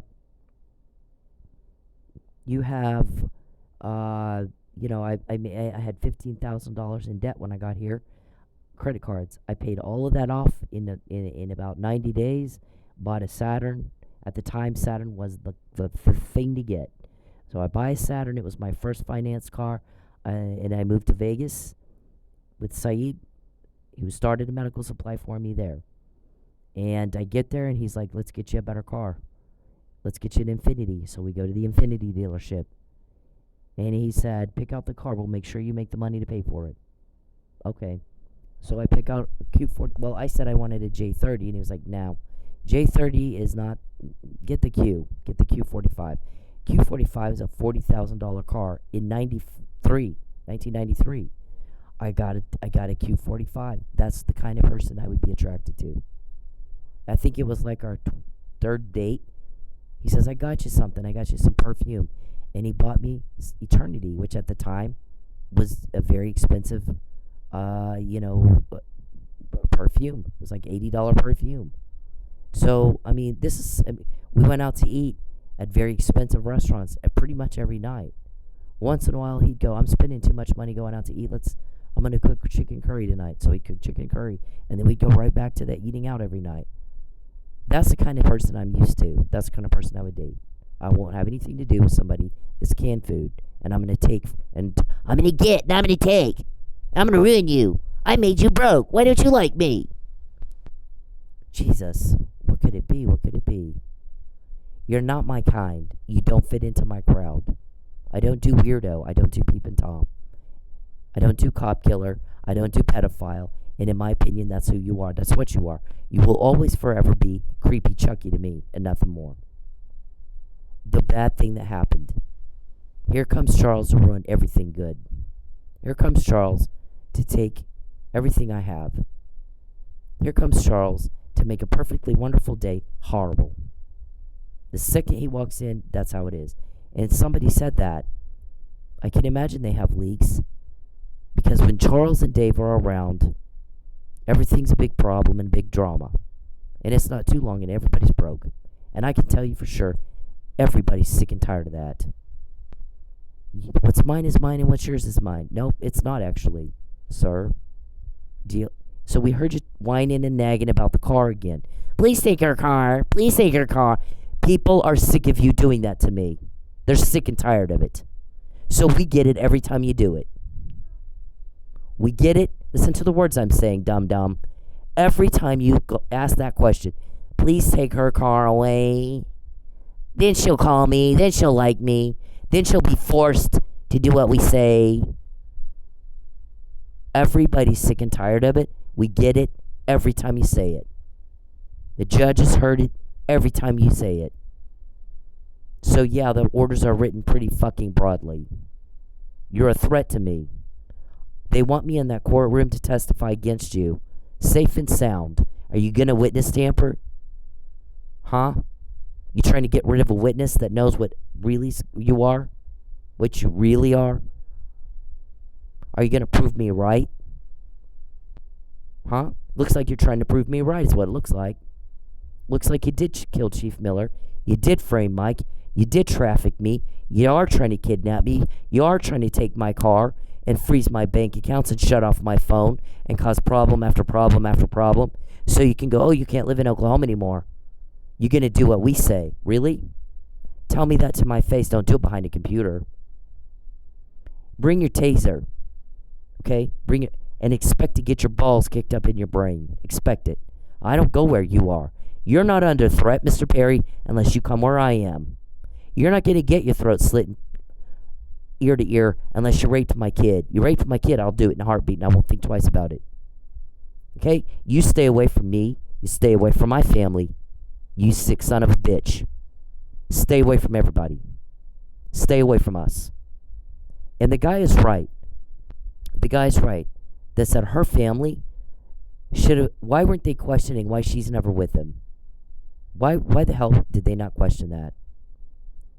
First of all, the first clue should have been she goes into court to try to get a protective order, forgot the police report, so it's denied.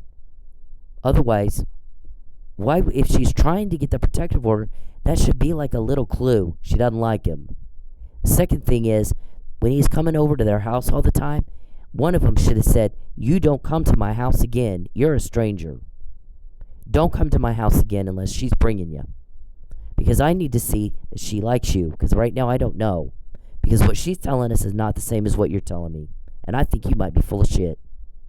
So stay away from my house unless she brings you over. And they didn't say that. And the guy said, that's what I would have done. He goes, I have a relative that's a female. And if some dude was coming around without her and telling me there's a relationship there, and she's telling me he's a stalker, I don't like him, I wouldn't let him out my house. And I would tell him, you don't come to my house without her again. So why didn't they? He goes, her family looks like crap right now that they did this to her. I can't believe they did this to her. Her own family. That's a huge betrayal. That's a huge betrayal. They never should have talked to Charles Perry without telling her, he's calling us, he's coming over here, and here's what he's saying. This man is committing a crime against their family member, and they let him, and then they helped him. And they might get charged for trying to be conspiracy to traffic. They might get charged with it too. So, she kept telling him, get a lawyer and quit talking to him. Get a lawyer and quit talking to him. Get a lawyer and quit talking to him. And now they could be possibly charged with conspiracy to traffic a person. They could be charged. Why did they let him come over? And why did they take his phone calls and not tell her, he's calling us, he's coming over, here's what he's saying, is that true? They never questioned it. So I'm questioning their integrity. I'm questioning their morals. I'm questioning what kind of people they are. Why in the fuck did they do that to her? That's what this guy said. I'm just quoting somebody else. I certainly said, I won't have a fucking thing to do with my family because they betrayed my trust when they talked to you behind my back. Because that's not what we do as family. We are not to treat our family that way. We don't go behind each other's backs and talk to a stranger. Because I knew a whole lot more about Mr. Perry and what he really is than they did. And they did not ask me, and they should have. And I guess my uncle is upset with my cousin for not asking me. And he says, I kept taking Craig's word for it, and I should have sat Cindy down myself and said, what is going on with this? Who is this guy? What does he want? What you did is you spent a lot of time and money grooming my family to traffic, to commit conspiracy to traffic a person. Only you got caught, so it didn't work. Because for the other victims, they're not expecting it, but there's all of a sudden pressure from family to go along with it, aren't they? Don't they? You've done this before. I'm not the first rodeo, right? No. So that's what this guy is basically saying. You got a judge here who's signing off on orders, who knows a whole lot more about what happened with Justice Scalia than we all know. It looks like maybe he was murdered. Did you switch out his pills? Did you put something in his drink? Because we know that's what you do. You did it to me with your arsenic. You did it to Mike Neely with opioids. And when you see a pattern, you've got the same offender many a time. Many times, you're looking for a pattern that indicates the same offender.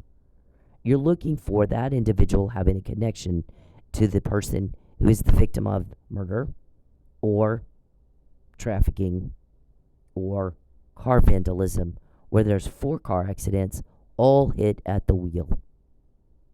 Same offender. David Roberson, Charles Perry. Deny it in court under oath right now.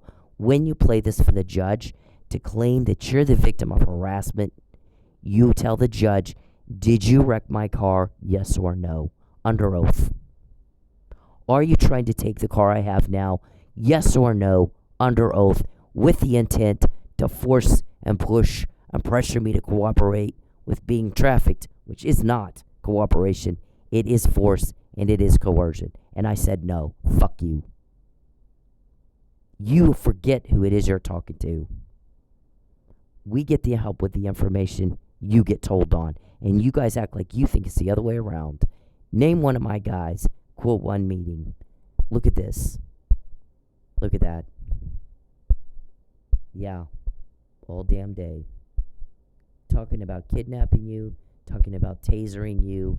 Talking about they're going to have to bind and gag you. Talking about breaking into your apartment. What's in your apartment? They just described the inside of your apartment. Wow. Deny you're stalking me. Do it. Under oath. Deny you're human traffickers under oath. When you respond appropriately to what he said here, Charles, only then will you get help, not before. And I've told you that over and over and over and over. And you ask me about leaks, you ask your fucking attorney your questions, and do not bother me again with that. Every time you do, you never get the information we do. You seek information from me, we get the information, not you. And it's been that way for 10 years. You are the dumbest son of a bitch I've ever met. I mean, I've not met anybody stupider than you ever in my life. And I lived in Las Vegas, Nevada. They got some stupid fucks in Vegas. You're by far worse than that. This right here is the August thing he was talking about, where you say it's not legit, but I will have her car towed and sold before she figures that out. And you were trying to do it tonight. Then you were talking about, well, maybe I ought to do it from her work tomorrow. Have somebody get a VIP. While she's in the VIP, we'll take her car. We heard you. You've done that more than once. I think we heard you tried, but the key didn't work. Where'd you get a key to my car? I didn't give it to you. Yeah, there's all the car accidents. Same MO. Right always at the wheel. This is the one Mike Neely took 6 days before his life blew up. Yeah, that whole thing was over her car. They can get that to me in jail. David, you think they're not going to hear every time you say, please take her car away. We got to have somebody tell her she can't live here. Where I live is none of your business, and it doesn't concern you in the least, Mr. Roberson. Or you, Charles Perry, get your ass back home to Lubbock. If you're a victim of crime in Oklahoma all the time, you poor little baby, we'll get you a tissue. Get the fuck out of Oklahoma. That's what that guy said. He's a victim of harassment in Oklahoma where he does not live. He's a victim of a threat because she said, if you come where I am, I'll beat the hell out of you. Well, first you got to go where she is. So if you don't want to get the hell beat out of you, don't go where she is. And why are you in Oklahoma? You live in Lubbock. Get your ass back to Lubbock, and then you don't have to worry about it anymore. Princess. This is the email about in 2015. He's going to false arrest me. I'm getting threatened with false arrest. If somebody's threatening you with death and false arrest, you need a fucking protective order, don't you? What does that say? You must file a complaint against the stalker with law enforcement, doesn't it? Are you giving me arsenic? Yeah. Yes. Yep. And then I file a police report because the law says you have to. Look at that. There's the date. I get charged.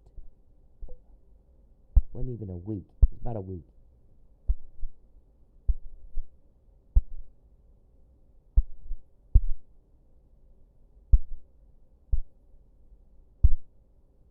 There's the harassment email. He's going to send me home, harass the hell out of me, wreck my car and shit, and say he's being harassed. On the 29th. Filing a false police report in retaliation for a public servant doing his job as a senator. Well, what part about poisoning me has anything at all to do with your legislative duties, Mr. Perry? Where's the political vendetta? That's what the guy said. He's coming in with a lot of claims, no evidence to prove it. Zero. He's the new guy. You can't pass any law at all by yourself. Sure shit, not as the new guy. She's well established in politics. She didn't need him for fuck. Didn't think anything of him. He's a peon to her. And he had the nerve to go into court and say that. Where is the evidence? What's the issue? Huh? Yeah, you still don't know. 9 years later, you still don't know. Okay, and then I don't get a call back asking for evidence until here. So you obstructed justice and you destroyed my evidence. And a year and a half later, then they dropped the charges. Yeah, they dropped them. But not before my name is all over the news. And no remedy for that. You slandered me. Okay, so this is the case that I filed a lawsuit against you, that you could have made me prove what I'm saying so you can't go around going, she can't prove it. She can't prove it. I think she can. Because you made sure she wasn't in court. Ever. She never got the opportunity. You robbed her of the opportunity. So that means she can prove it. Right now, she didn't have to prove anything. She heard a police recording. She typed it up in an email. She can prove she heard the police recording because she typed it up in an email. There you go. Yeah. Okay, and it is humanly possible. She's got it. It's in an email. You just don't know how they got it. They want to make sure you don't know. They don't want you to interfere with justice.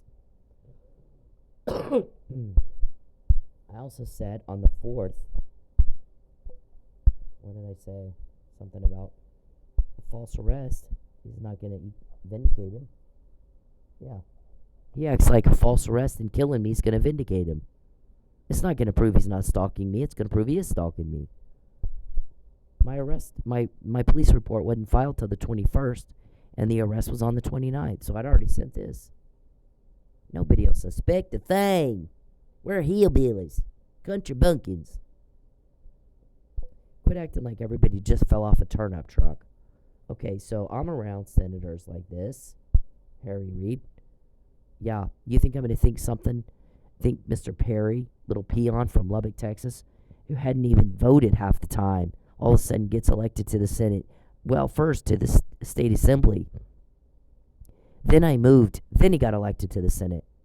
So do you think I'm going to think anything of somebody like that? I didn't do state legislation. I did federal. The only state thing I did in Texas was the caucus. We were on the same side on that.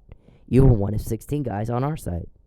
So, where's the political vendetta? Put up or shut up. You lied in court. Remember I said in your criminal trial, the first thing we're going to do is put all your lies up. Because after that, nobody's going to believe a word you said. You know where we got that from? O.J. Simpson. That was in the civil trial, that was their strategy. It worked. He lost. Every lie you've told in a court of law under oath, we use that first. Here's all the lies he told. Here's all the fraud in court. Here's all the times he committed perjury or suborned perjury or committed perjury by concealment, by making sure the jury didn't hear some major pertinent fact like, oh, she knew Mike Neely was drugged before anybody else said it. And that was confirmed in depositions by first responders in months after she sent an email to the Florida State's attorney going, he was drugged, he slept through the whole fight, he wasn't in it. He didn't do it. Got the wrong guy. I said it in March 2020. First responders confirmed that in depositions taken in May 2020. Again, what I can do is say, I heard a police recording. The police got information. Not Tulsa police. We don't know what they're doing. Pulling me over. Meter maids. Our guys call them meter maids. Anybody can pull somebody over, run a tag, and write a ticket. That's meter maid shit. We're catching really bad guys. Okay? Running intel ops and shit. So when they can keep up with us, then we'll call them. Yeah. One job you have. Relieve suffering caused by crime. My granddad was the chief of police and an elected official in Charles. My family was the power in the town where I grew up. My granddad was the chief of police, city councilman, county treasurer, GOP chairman, Republican county chairman. Republican.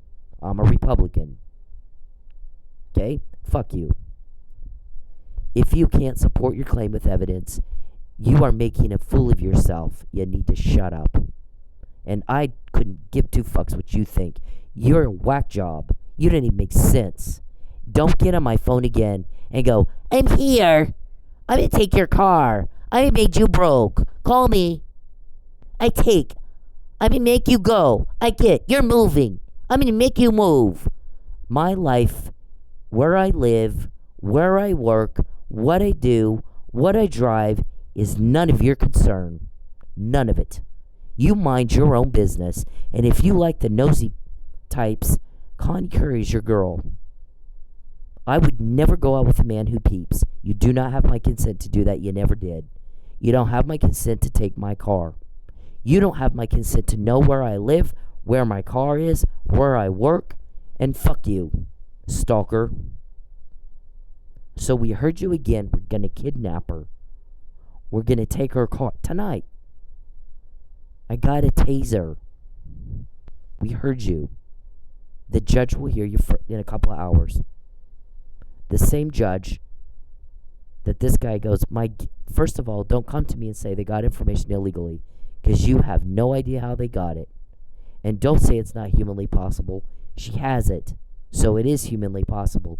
They're making sure you don't know how, because you'll obstruct justice and you'll interfere, and they're going to make sure you don't do that. That's why it's a need to know. That's why everything's on the down low. They know your history. They know your habits. They know you. Because you invade my privacy, they are up your asses with a detective's microscope 24/7. They're going to keep me safe, by God, from you. And you've talked about killing me. You've talked about kidnapping me more than once. We got you talking to a hitman about giving me a shot. Make her think she needs the shot, or she'll die without the shot, and then the shot will kill her. Make people think this, make people think that. Lie, con artists. Yeah, you caught when you did it to me. The gig's up. And you act like you don't know you're caught. It's so easy, it's not fair because you're that mentally slow. Like you look so weak and pathetic. How many dudes pick on one woman? Pick on a dude, then you'll look tough. And get out from behind your computer if you're gonna threaten me. Do it to my motherfucking face. And when you do it, please understand, the chances are very high I'll kick your balls into your brain. You're coming where I am, and you're threatening me. Charles, you're not under threat unless you come where I am. Stupid. Don't make a claim without proof. Don't do it.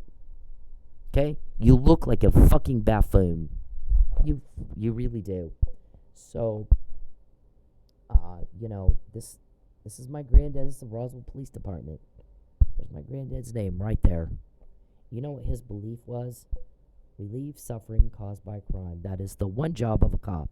Not act like a meter maid and harass a woman. This is the generation of Me Too. We do not tolerate that anymore. You have the right to redress with local law enforcement. You do. We're catching the bad guy, really, really, really bad guys, while you guys run around acting like meter maids. We don't even know what to say to that. But our guys are not going to call you guys back because of it. They don't take you seriously. They're not going to waste their time. They're just not going to. And that guy said, I don't know if Tulsa Police is inept or on the payroll. My guess is they're on the payroll. It just doesn't look good for them. What did I tell Jerry Bender? I'm going to outcop your guys. I could sue Tulsa Police. I'm not going to. You know what I'm going to do? Outcop your people and make you look bad. That's what I'm going to do. I said that's what I'm going to do. I promise you that's what I'm going to do. I'm going to also promise you that you can call all the police departments you want to call, and you will absolutely get the runaround until you give it back and get out. Or at least get out of my wallet. Now, when I say give it back and get out, this is not extortion. This is in response to your buy-a-lie. We'll give you this. We'll give you, oh, she could have been making money. We were going to get a realtor's license. And blah, blah, all bullshit. Yeah. What we said is, I don't want your buy-a-lie money. I want the money that you stole from me. I want it back. And I want for you to get the fuck out of my life. And I never want to hear from you again. And if you don't want to give back the money that you stole, at the very least, quit stealing from me. Get your hands out of my wallet. That's what that means. That is not extortion, Mr. Perry. And it was said repeatedly in response to your buy-a-lie. I'll give you this. I'll give you that. Oh, my God. I don't want anything you have. You took my money. I would like it back. I would like my money back. They do have the right to tell you, give it back or we'll do it for you through the normal legal process. We can seek it in restitution, and or she can file another civil complaint once you're in jail and you can't buy another judge. Okay? That's the choices. There are options. There are remedies to seek for what you've done to me. You cost me more money tonight. Okay? You choose to take someone's money. They have the right to ask for it back outside of court. And if you refuse, take you to court. That is not extortion. I know that you live in pretend make-believe world, and things are different for you in your little cuckoo bird land. Okay, but the rest of us don't live there. We live in the real world. In the real world, you have the right to ask for someone to give give me my money back, please. You have that right. You have the right to do it outside of court. And if they refuse, then you have the right to take them to court. So outside of court, I'm asking for you to take my money back. That is not extortion. Quit acting like a victim, because you're not. And if you don't like, whatever happens to you in Oklahoma, get out of Oklahoma. Nobody invited you here anyway. Nobody wants you here. You're getting told on and rejected. We are getting the help with information because everybody's so fucking sick of you. So fucking sick of you. Just, please take your car away. Ooh, say it one more time, I dare you. Whiny, naggy bitch. You sound like a little old lady. Please take your car away. Oh, for God's sake. They're like, oh my God, here they go again. Yeah. I go out with guys, only date guys who make sure I never miss a meal. I don't do canned food, and that's all you are. People have commented, if that was his girlfriend, you ought to see the crap car he's got her driving. Yeah, that's not how you keep a girlfriend, but the thing is, that's not his girlfriend. He's a cuckoo bird. And that's why he doesn't have one. No woman's trying to hold his hand because he does the crap car bullshit. That's not Cindy's way. That's not her thing. Yeah, no, not her. Sorry. You got to treat women right or you won't have one. Just like that. The first thing you need to do is go to Lubbock and deal with Jackie and Jordan and Matthew and the betrayal that you've heaped on them. Deal with your family, okay? And stay the fuck away from my family. You need to get a life. Get a life. You're very boring and you're very weird and you will always just be creepy chunky to me. And I define the way I see you. I define it, not you. If I want to call you pussy or princess or whatever, that's how I see you. That's my opinion of you. And I can do that. It's a free country. Quit being a girl about it. If you don't want to be called that, don't act like that. Okay? Act like a man instead of a little girl. That just, everybody owes you something. Jesus. No, they don't. They don't owe you diddly squat. You have caused a lot of loss to me. And you are very hated for doing that to me. Very hated. You've not lost a thing. Okay? You got your butt hurt because I don't like you. But you're not a likable person. So our shrink is like Cindy told him what she likes in a guy and what repulses her. And the things, believe it or not, the things that repulse her are things that repulse pretty much all women. So he's not into women. He hates women. He's got a mommy issue problem or something. He's surrounded by deviant men. That's what he's doing things that would attract deviant men. That's what he's into. And so when the guy said, is he twinkle toe or what? This guy's one of those tough guys. Okay? He's one of those men's men. Is he twinkle toe or what's his deal? What's wrong with him? My guy goes, it's worse than that. He's a sex deviant. And if I told you everything he's into, it would make you throw up. I can't get into that. But he's a sex deviant. These are sex crimes. Sex crimes, sex deviant, causation is what the deal is here with this man. And he goes, I don't do business with people like that. I can take over his organization. But the reason I don't do business with people like that is because they are owned and operated by that sex problem. And they don't think like businessmen. They think like sex perverts. And their whole day and everything they do and all that they are is centered around their problem. They can't control it. And they make very poor decisions. And this number right here, the money they have spent getting you intel and they're getting you sensitive information is evidence that he can't control himself. And that right there is not somebody I would do business with ever. But I could take it over like that when they least expect it. They are weak. They made themselves weak doing this shit. Their value goes way down every time you get what they're trying to do. You get the sensitive information. Yours goes way up. And they're not factoring that into their valuation. And their valuation right now is low. They made themselves weak. And my guy goes every day, all day long, he goes at her and we catch him. And it's been that way for a decade. And he goes, that's pathetic. That is pathetic. There's no excuse for that. There's no place in business for that. My guy goes, he loves it. That's all he does all day. goes at her knowing he'll get caught, and he does it anyway. It's so easy, it's not even fair. So, whatever day they arrest you, whatever day they charge you, I don't know what all is involved in how long that takes or who they're after. They're after someone in particular that's taking longer. It's not, it's a need to know. It's none of your business either. Nothing in my life is your business. So for you guys, as much as we have on you, and you guys sit there and have these meetings about where I live and where you want me to live, and all, we're laughing at you. We're like, wow. They act like we're getting the information they're getting told on it. They act like they think it's the other way around.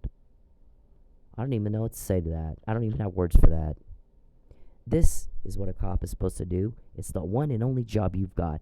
Relieve suffering caused by crime. That means when a woman has her car wrecked 5 times, do something the fuck about it.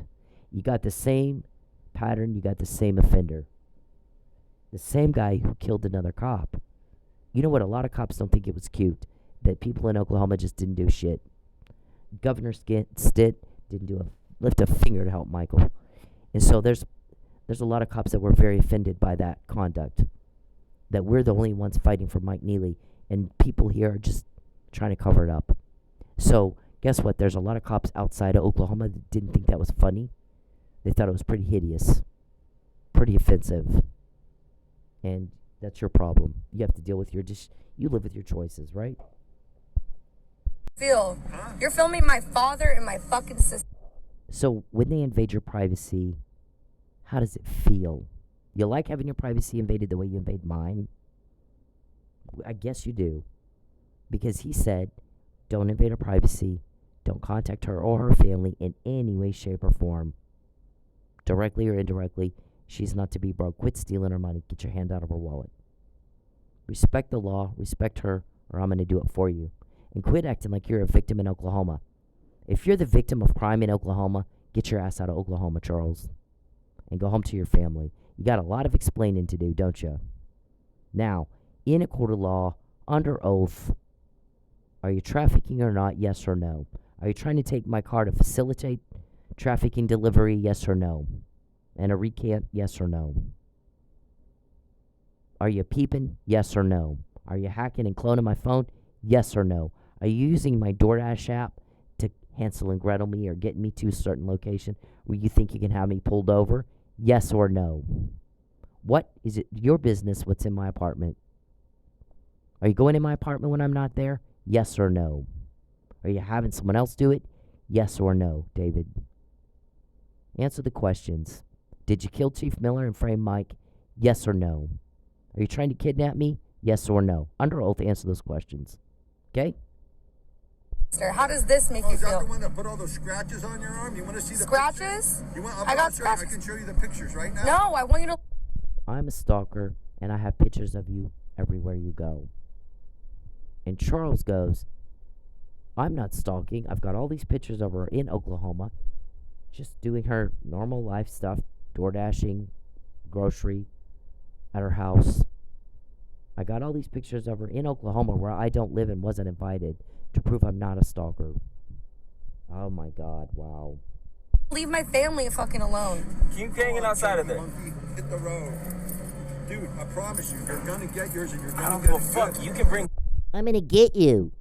I'm here. I can see you. I'm gonna make you go. I'm gonna make you move. I'm gonna get you.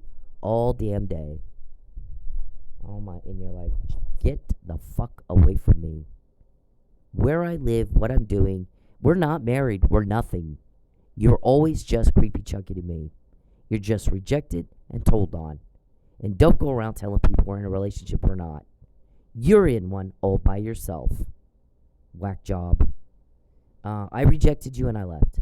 Period. That's it. It's over. Move on. There's nothing there. You're all by yourself. You're no different than John Hinckley. And he ended up in the nut house. You're no different at all. You're worse. Because he's watching Jody in a movie that she can, she's acting, she's filmed. You're watching me in my house. Deny it in a courtroom, please. Are you watching me in my house, yes or no? What do you do with your time all day? Answer that for the judge. Why are you always in Oklahoma? Claiming you're a victim. Jesus. Whoever the fuck you want. That's okay. You're gonna Is that a Fucking threat? army. I don't give a fuck. When you contact me, it makes me want to vomit. So, our guys get all pissed off because they told you not to do that. Leave her alone. Leave everybody the fuck alone. When you contact me, we always get more. When you contact me, and you peep on me, and you bother me, and you cause a problem for me, it costs 20 for you. We got all this stuff. Is that a problem for you that we got the kidnapping conversation again? And you're take her car. Then she'll call me again. Yeah. I don't want to hear it, Charles. I don't give two fucks what you think or how you feel or what you need. I reject you. You're a turnoff. I reject you. You're not good enough. Fuck off. Get away from me and fuck off.